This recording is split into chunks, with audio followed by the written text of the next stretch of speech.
अस्सलाम वालेकुम दोस्तों, कैसे हो आप लोग।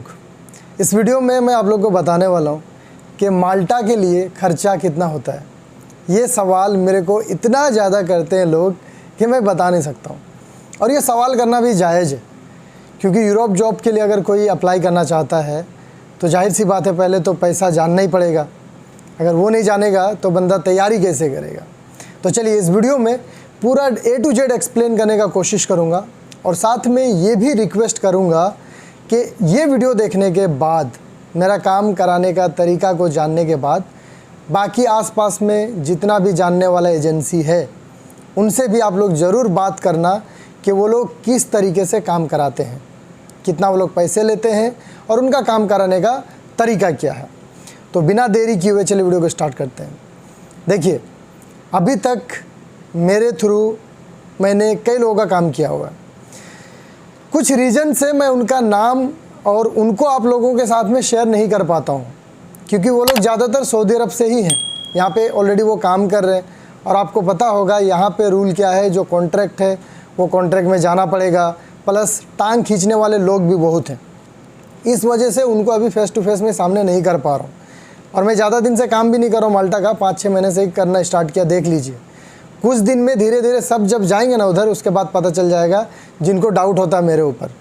बहरहाल मैं बता दे रहा हूँ। देखिए, ये खर्चा जो है ना, ये डिपेंड करेगा आपका जॉब पे, क्या जॉब पे आप अप्लाई कर रहे हो, कौन सा एम्प्लॉयर आपको हायर कर रहा, आपका नेशनलिटी क्या है। इंडियन के लिए अलग है, नेपाली, इंडियन और श्रीलंकन, ये 3 के लिए लगभग सेम होता है चार्ज।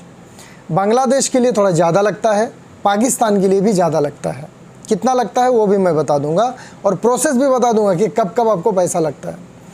अगर मैं एकदम अमाउंट में बता दूं कि कितना लगता है, तो आप मान के चलो 50% इधर देना होता है, 50% आपको माल्टा पहुंच के देना है। जिनके थ्रू मैं काम करता हूँ, आप लोग को पता होगा, जो एजेंसी के थ्रू मैं काम करता हूँ, ये कई वीडियो मैंने बोला हुआ है, तो ये भी याद रखिएगा। आधा पैसा इधर देना होता है, आधा पैसा माल्टा पहुँच के काम करके नहीं। वहाँ पे जैसे आप पहुँचे, क्लियर कर दिए पैसा, उसके बाद आप काम करो। बहुत लोग सोचता है वहाँ काम करके देंगे, नहीं, वहाँ पे पहुँच के इसलिए देना है, एक श्योरिटी के लिए, ताकि लोगों को डर ना लगे इतना बड़ा अमाउंट ला के जा रहे हैं। और ये तो आप लोग को पता ही होगा, यूरोप जॉब के लिए मोटा अमाउंट लगता ही है। अब गल्फ़ के लिए 1-1.5 लाख रुपया लग जा रहा है। तो बहरहाल मैं बता दे रहा हूँ। देखिए, अभी तक मैंने जितने भी लोगों का काम किया, बोल्ट में जो है ना कम खर्चा में हुआ है। टोटल खर्चा आपका उनका ऑफिस चार्ज जो है, मान के चलो 3.5-4 लाख में हो जाता है। कुछ कंपनी में कम अमाउंट में हो जाता है। 3.5-4 लाख मतलब इधर आपका आधा हुआ, उधर आधा आपको देना है, राइट, 50%। इसमें टिकट का और जो VFS का खर्चा है ये खुद का रहता है। टिकट 35 से 40-45 हज़ार रहता है माल्टा का, चेक कर लेना, सीजन वाइज रहता है। और VFS का पहले 12-15 हज़ार में होता था, अभी चार्ज बढ़ गया है, 30-35 हज़ार तक VFS का चार्ज है उनका। चेकलिस्ट वगैरह आप लोग देख लेना। तो ये कम से कम खर्चा मैंने बताया। मैक्सिमम कितना लग सकता है? मैक्सिमम 5 से 5.5 लाख भी आप मान के चलो। अगर 5.5 लाख तक लगा तो आधा इधर आधा उधर देना होगा। अब इसमें एक अच्छी बात क्या मालूम है, यूरोप का कोई अगर काम कराना चाहते हो ना, तो जो आइडिया मैं दे रहा हूँ उसको फॉलो कीजिएगा, बहुत हेल्प करेगा इंशाल्लाह। स्टार्टिंग में पहले तो मैं किसी से पैसा लेता नहीं, आप लोग को मालूम होगा। जो भी मेरे ज़रिए काम कराए हैं या कराना चाहते हैं उनको भी बोलता हूँ कि भाई मेरे को पहले पैसा नहीं चाहिए, पहले आपका CV चाहिए, जो रिक्वायरमेंट है वो चाहिए मेरे को, वो सबमिट करूँगा मैं। सिलेक्शन हुआ, आप अगर एलिजिबल हुए, तब मैं आपसे पैसे की बात करूँगा। देखो इतना पैसा लगेगा, ये वांट है, इसमें आप जा सकते हो, एग्री हो तो प्रोसेस करो, नहीं तो नहीं। सबको मैं यही बोलता हूँ।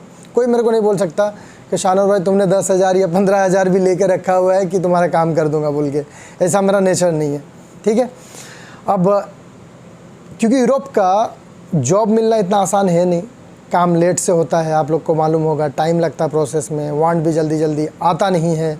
तो पहला खर्चा कब होता है? मान लो आप में से किसी का भी सिलेक्शन हो गया, अगर वो वांट नहीं है तो मैं सिर्फ आपका CV लूँगा। CV लेके मैं सबमिट करके रखता हूँ कि हाँ इस बंदे का ये CV है, वो रिक्वायरमेंट आएगा उसको मैं कांटेक्ट करूँगा। ये मेरा काम करने का तरीका है। अगर कंप्लीट फाइल अगर किसी का बना रहा हूँ तो तभी बनाऊँगा जब वो बंदा इंटरेस्टेड है, हाँ एग्री है, भाई मेरा अमाउंट भी रेडी है, मैं जाऊँगा, तभी उनका फ़ाइल बनाता हूँ। क्योंकि फ़ाइल बनाने में भी मेहनत है ना, उसका पूरा एक एक चीज़ को बनाना पड़ता है। CV में क्या है, आप अपने बारे में सब कुछ डाल देते हो और पासपोर्ट रहता है, तो इससे ये समझने में आसानी मिल जाता है कि हाँ ये बंदा इस काम के लिए एलिजिबल है। अब देखिए फ़ाइल बना लिया, फ़ाइल बनाने समय सबसे पहले क्या होता है, आपको कोई भी कंपनी अगर हायर कर रहा है ऑफ़र लेटर देती है। पहले तो ऑफ़र लेटर ही मिलता ना भाई। ऑफ़र लेटर जब रेडी है तभी मैं आपको बोलूँगा अमाउंट आप रेडी रखो। एक तरफ से आपको ऑफ़र लेटर मिला, एक तरफ से जो अमाउंट खर्चा होगा वो आपको पे करना है। ये स्टार्टिंग में ही ऑफ़र लेटर के समय। ऑफ़र लेटर मिलने के बाद आप साइन करते हो, साइन वगैरह करने के बाद भेजते हो एम्प्लॉयर को। उसके बाद वो जो है वर्क परमिट के लिए माल्टा आइडेंटिटी में सबमिट करते हैं। ये है प्रोसेस माल्टा का काम करने का। अब जब वर्क परमिट आपका अप्लाई होगा ना, उस समय एक अमाउंट आपको पे करना पड़ता है। ये 2 समय। इसके बाद वर्क परमिट के अप्रूवल का वेट करना है, और ये सारा चीज़ का आपको ऑफिशियल मेल मिलता है। ऑफर लेटर भी आपको मिलेगा तो आप जेन्युइन उसको देख सकते हो।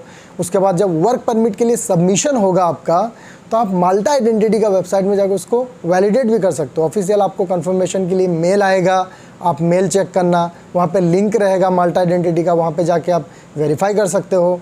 सबमिट होगा तो सबमिटेड वहाँ पे दिखाएगा। फिर जब वो प्रोसेस में रहेगा, थर्ड पार्टी में जाएगा, प्रिंसिपल अप्रूवल लेटर मिलेगा। ये सारा कुछ आप ट्रैक कर सकते हो। तो मेरे ज़रिए जो लोग काम करेंगे ना, उनको लगेगा कि हाँ भाई सच में मेरा काम हो रहा। वहीं पे मार्केट में मैंने बहुत सारा एजेंसी को देखा, बहुत सारे एजेंट को देखा, उनका काम करने का तरीका बिल्कुल अलग है। पहले वो पैसा ले लेंगे, सीवी के साथ में पासपोर्ट ले लेंगे और बोलेंगे वेट करो 1 महीना में ऑफ़र लेटर दूंगा, उसके बाद वर्क परमिट दूंगा, बला बला बला। ये सब गोली है जो लोग ऐसा बोलते हैं। सीरियसली बता रहा हूँ, मेरे को बहुत लोगों का ऑफ़र आता है, मेरे से मिल के काम करो, तुम्हारा भी फ़ायदा होगा, कम पैसे में करवा दूंगा, ये वो बहुत आता है। लेकिन मैं पहले काम का तरीका पूछता हूँ उनसे, भाई आप काम कैसे करते हो।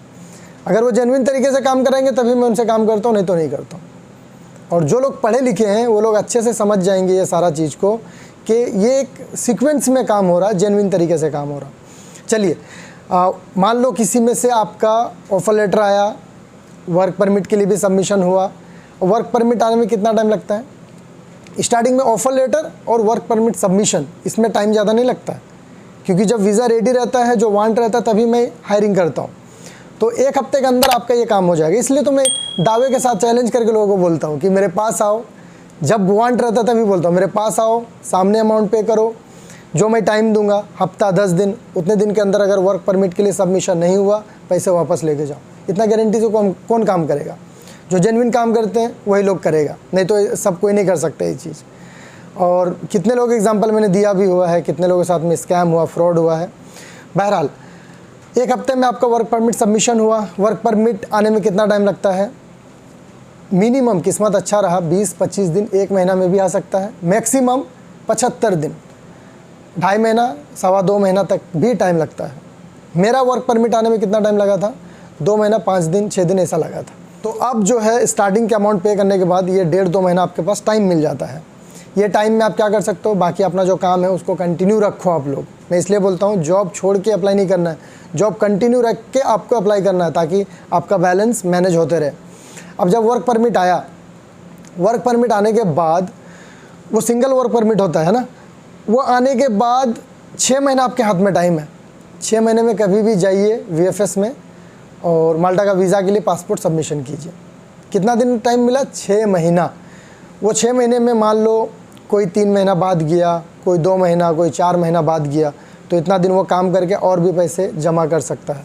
उस समय एक अमाउंट खर्चा होता है। किन लोगों के लिए? जो हॉस्पिटैलिटी या हाउसकीपिंग जॉब्स में अप्लाई करते हैं, जैसे होटल विस्टा वगैरह का रहा, उसमें उनको एक खर्चा होता है डॉक्यूमेंटेशन का। आप लोग को पता होगा कि VFS में जब आप लोग जाते हैं ना, तो वहाँ पे ये डॉक्यूमेंट मांगा जाता है कि कौन सा एम्प्लॉयर आपको वीज़ा दे रहा, वर्क वीज़ा, और वहाँ पे होटल बुकिंग वगैरह दिखाना पड़ता है कि आप जाके कहाँ रहोगे, एकोमोडेशन, ये सारा कुछ पेपर नोटरी किया हुआ रहना चाहिए। तो ये सारा अटेस्टेशन के लिए एक अमाउंट खर्चा होता है। करीबन इसमें मान के चलो 40-50 हज़ार के बीच में ये खर्चा होता है। वो उस समय पे करना होता है। उसके बाद आपका कोई पेमेंट नहीं। अब जो भी ऑफिस चार्ज उनका वो माल्टा जाके देंगे। अब VFS का टिकट या आप मैनेज कर लोगे। वीज़ा लग गया। वीज़ा लगने के बाद, वीज़ा लगने में कितना टाइम लगता है? कम से कम 1 महीना लगता है, 1 से 1.5 महीना। वीज़ा लगा, 15 दिन में भी लग जाता है वीज़ा, किस्मत अच्छा रहा तो। रिफ्यूज़ल भी हो सकता है। हाँ, ये नेगेटिव एक चीज़ और बता रहा हूँ। रिफ्यूज़ल किसको बोलते हैं? कभी कभी मान लो अगर सब चीज़ सही नहीं रहा, कुछ कैंडिडेट्स की गलती की वजह से भी रिफ्यूज़ हो सकता है। कई बार कुछ लोगों का पासपोर्ट डैमेज रहता है या एक्सपायरी डेट करीब में रहता है, छोटा छोटा मिस्टेक की वजह से रिफ्यूज़ल हो सकता है। और कई बार क्या होता है, अगर आपका एम्प्लॉयर आपको डॉक्यूमेंट प्रॉपर तरीके से नहीं दे रहा तो भी रिफ्यूज़ल हो सकता है, वीज़ा नहीं लगेगा वर्क परमिट आने के बाद भी। हालांकि इसका रेशियो बहुत ज़्यादा नहीं है, कम है। लोग जितना डराते हैं ना कि भाई वर्क परमिट आने के बाद भी रिफ्यूज़ल आता है, ये आता है, इसका मतलब क्या हो, मैं वर्क परमिट के लिए अप्लाई ना करूँ? पहले तो वर्क परमिट चाहिए ना भाई। आदमी अगर कोई रिस्क नहीं लेगा तो आगे नहीं बढ़ सकता है, ठीक है। तो रिफ्यूज़ल अगर इन केस आया, जो लोग मेरे ज़रिए काम कराओगे, तो दोबारा उनका कोई भी जॉब में अप्लाई करेंगे उसके लिए कोई उनको चार्ज पे नहीं करना पड़ेगा। दोबारा से उनको ये सारा चार्ज पे नहीं करना पड़ेगा, फ्री में करेंगे 2 ही बार, याद रखिएगा आप लोग। अब क्या होगा, मान लो रिफ्यूज़ल नहीं आया, अल्हम्दुलिल्लाह किसी का अगर आ गया वीज़ा, कई लोगों का आया है, रिफ्यूज़ल बहुत रेयर आता है। मेरे जानने में एक लड़का के स्टार्टिंग में ड्राइवर का आया था, पासपोर्ट उसका ये था, डैमेज था, इसकी वजह से। बाकी अल्हम्दुलिल्लाह उतना रिजेक्शन नहीं आता है। वीज़ा मिलने के बाद आप अपना टिकट करके जाओगे, वीज़ा आने के बाद 3 महीना आपके पास टाइम रहेगा। 3 महीना में आप 3 महीने के अंदर कभी भी फ्लाई कर सकते हो, तो उस समय भी आपको 2-3 महीने मिल जाता है। इस बीच आप अपना अमाउंट रेडी कर सकते हैं और माल्टा पहुंचने के बाद आपको वहाँ पे उनका जो सर्विस चार्ज है वो आपको पे करना होगा। ये तरीका मैंने बताया जिनको जल्दी काम करवाना है उनके लिए, क्योंकि अभी के डेट में क्या है ना, पैसे आप दो, जल्दी आपका काम होगा अगर जेन्युइन सोर्स मिला तो। नहीं तो कम खर्चे में अगर आप काम करना चाहेंगे तो आपको लंबा टाइम वेट करना पड़ेगा। कम खर्चे में भी आप यूरोप जा सकते हो, लेकिन इसके लिए वेट करना पड़ेगा। फ़ाइल में पूरा आपको बना दूंगा, जो भी मेरा मेहनत होगा वो दे देना, मैं फ़ाइल पूरा बना दूंगा। कैसे आप अप्लाई करोगे, ऑनलाइन आपको अप्लाई करना पड़ेगा। बहुत सारा एम्प्लॉयर आपको वांट देता है, जॉब प्लस में या फिर और भी सेवरल वेबसाइट्स हैं, वहाँ से जाके भी आप ऑनलाइन अप्लाई कर सकते हो। लेकिन इसमें भी आपके साथ में स्कैम हो सकता है। बहुत आजकल फेक वेबसाइट्स बन रहे हैं, वहाँ पे वर्क परमिट के लिए भी आपसे पहले अमाउंट मांगता है, 287 समथिंग यूरो वर्क परमिट का लोग चार्ज करते हैं आपसे। 500 यूरो तक स्टार्टिंग में लोग ले लेते हैं। 500 यूरो मतलब इंडिया का लगभग 50,000, ये 60-70 हज़ार वो लोग स्टार्टिंग में मांगते हैं। अगर आपका जेन्युइन सोर्स नहीं मिला तो फिर ये पैसा भी चला जाएगा। इस तरीके से कई लोगों के साथ में स्कैम बार बार होता है। 50-60 हज़ार करके कितना बार गया, वो लोग लास्ट में थक जाते हैं। तो ये सारा एक्सपीरियंस आदमी को सीखने ही मिलता है। बहरहाल स्टार्टिंग में ही मैंने बोला आप लोगों को कि मेरे थ्रू अगर किसी को काम कराना होगा तो ये वीडियो देखने के बाद आप बाकी कंसल्टेंसी या ऑफिस से भी पता कर लीजिएगा कि वो लोग सर्विस चार्ज कितना लेते हैं और वो लोग किस तरीके से काम करते हैं। जो मैं बताया अगर वैसे वो लोग भी कर रहे, सारा आपको प्रूफ दे के काम करते हैं, तो आप आंख बंद करके उनसे काम कराइए। देखिए दुनिया है, सोर्स अगर डायरेक्ट मिल जाए तो हो सकता है आपका कम खर्चे में हो। ज़रूरी नहीं है कि मैंने जो बताया इतने अमाउंट में होगा, लेकिन आज के डेट में भरोसेमंद लोग बहुत कम है, इसलिए फूंक के कदम रखिएगा। इवन मेरे पे भी कितना ज़्यादा लोग ट्रस्ट करते हैं, जब मैं उनको सारा प्रूफ देता हूँ, लॉजिकल बात बोलता हूँ, फिर बाद में सॉरी बोलते हैं। तो उम्मीद करूँगा वीडियो थोड़ा लंबा हो गया, लेकिन आपका ये जो डाउट है ना वो क्लियर हो गया होगा। बाकी जो नेशनलिटीज़ मैंने बोला उनके लिए ज़्यादा खर्चा है, वो जब जो भी वांट रहेगा ना पहले ही मैं क्लियर कर दूँगा, उसके बाद ही आप लोग अप्लाई करना। ऐसा नहीं कि मैं आपको धोखे में रखूँगा, आधा पैसा दे दिए, बाद में बोलूँगा नहीं इसमें इतना है उतना है, ऐसा नहीं। पहले क्लियर करूँगा, उसके बाद ही आप लोग अप्लाई करना। तो जो भी मेरे भाई इंटरेस्टेड हो मेरे से कांटेक्ट कर सकते हो। मैं रिप्लाई थोड़ा लेट देता हूँ, पेशेंस रखना। यूरोप अगर जाना है पेशेंस रखना ज़रूरी है, नहीं तो नहीं जा सकते हो। इन अल्लाह है मा साबरीन, सब्र करने वालों के साथ में अल्लाह हमेशा रहता है, तो सब्र बहुत ज़रूरी है। चैनल पर नए हैं सब्सक्राइब कर लीजिएगा, क्योंकि इस तरह के इन्फॉर्मेटिव वीडियोज़ आप लोगों को आगे भी मिलते रहेंगे। वीडियो को देखने के लिए बहुत बहुत शुक्रिया।